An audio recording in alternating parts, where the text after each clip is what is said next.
I actually think we have time for Little Red Riding Hood tonight. Sound good?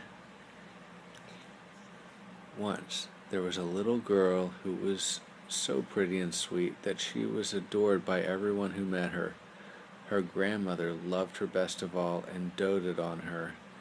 Once she made the girl a little red velvet cape with a hood. The child liked it so well that she would wear no other, and that was how she came to be called Little Red Riding Hood.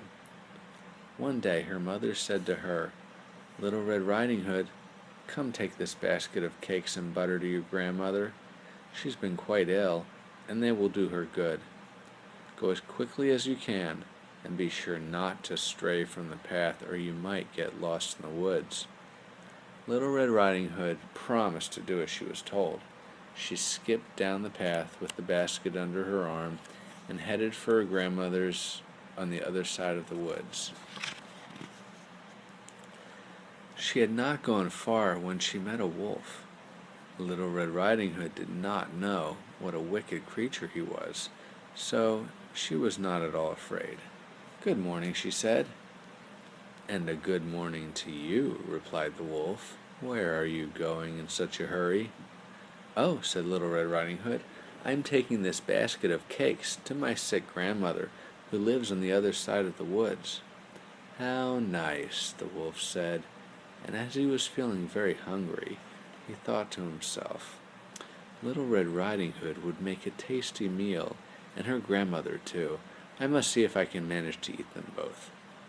So he walked beside Little Red Riding Hood, and after a while he said, "Tell me, Red Riding Hood, why are you walking so quickly?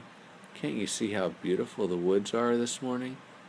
Listen how the birds are singing, and look at all the pretty flowers." Little Red Riding Hood stopped to look around. It truly was a lovely morning. Sunbeams were dancing among the trees, and the flowers were gently bowing their heads in the breeze. "How happy my grandmother would be if I brought her a bunch of flowers," the child thought. "Besides, it's so early I can pick them and still get there before too long." Forgetting what her mother had told her, Little Red Riding Hood left the path and ran into the woods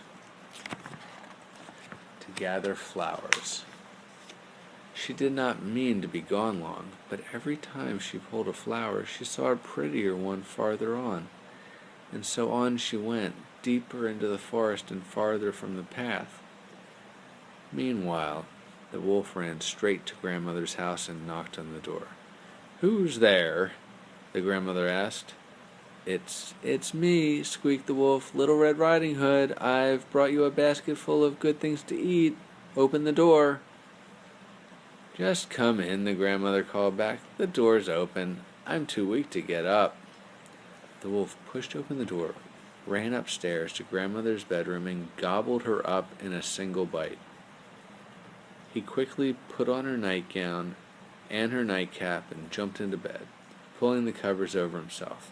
He lay quietly, waiting for Little Red Riding Hood to come.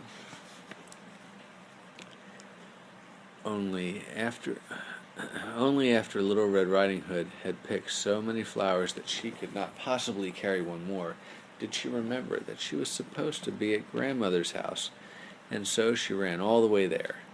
When she arrived, she was surprised to find that the door was wide open. "Hello, grandmother?" she called, but there was no answer. So she went inside and climbed upstairs to her grandmother's bedroom. As Little Red Riding Hood approached the bedroom door, she thought to herself, how strange her grandmother looked. "Oh, grandmother," cried Little Red Riding Hood, "what big ears you have!" "All the better to hear you with, my dear," said the wolf. "But, grandmother, what big eyes you have!" "All the better to see you with, my dear." "But, grandmother, what big hands you have!" "All the better to hug you with, my dear." "But, grandmother," said Little Red Riding Hood, "what big teeth you have!" "All the better to eat you with," said the wolf, and as soon as the words were out of his mouth, the wolf sprang out of bed and swallowed Little Red Riding Hood in a single gulp.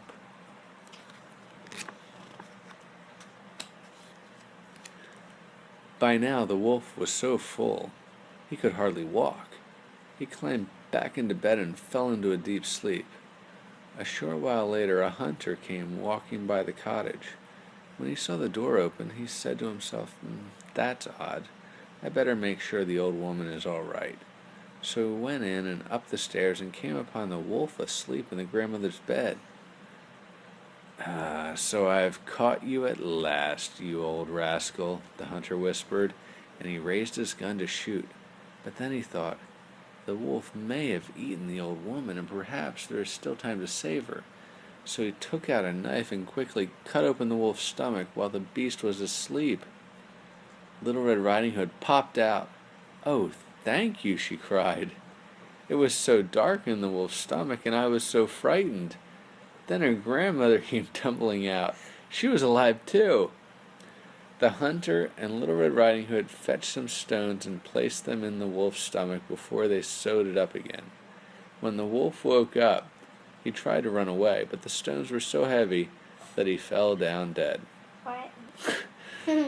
Then Little Red Riding Hood, her grandmother, and the brave hunter sat down and shared the cakes and butter. Soon, Little Red Riding Hood's grandmother was feeling well again. As for Little Red Riding Hood, she had learned her lesson. I will never again listen to strangers who tell me to stray from the path and go into the woods when Mother has told me not to, she said to herself. And she never did. That's a wacky story, isn't it? Why? They survived in a wolf's stomach. It reminds me of Pinocchio. And Why Pinocchio? because I think he was in the whale's stomach.